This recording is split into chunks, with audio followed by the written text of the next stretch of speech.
Indonesia adalah negara besar dengan sejarah panjang dalam menjaga kedaulatan dan persatuan. Namun, ada masa-masa tertentu ketika pemerintah merasa ancaman begitu besar, hingga jalan terakhir harus ditempuh. Jalan itu dikenal dengan nama darurat militer.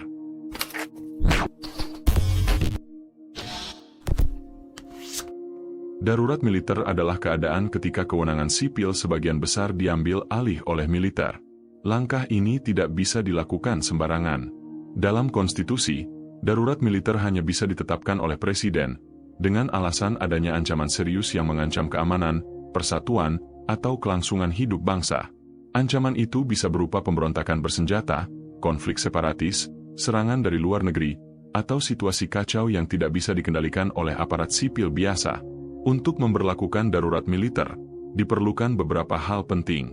Pertama, adanya ancaman nyata terhadap keamanan nasional.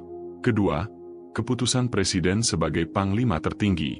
Ketiga, persetujuan dari DPR yang biasanya dilakukan setelah penetapan sebagai bentuk kontrol politik. Dengan dasar itu, militer berhak mengambil alih sebagian besar peran sipil, mulai dari keamanan, hukum, hingga pengawasan terhadap masyarakat. Sejak merdeka, Indonesia sudah beberapa kali mengalami darurat militer. Setiap periode darurat militer meninggalkan catatan sejarah yang berbeda. Ada yang dianggap berhasil menjaga keutuhan bangsa, tapi ada pula yang dipandang menekan kebebasan rakyat.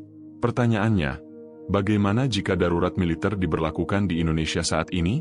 Pertama, pemerintahan sipil akan dibatasi.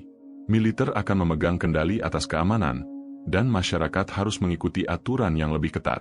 Kedua, aktivitas politik, demonstrasi, dan kebebasan berekspresi kemungkinan besar dibatasi.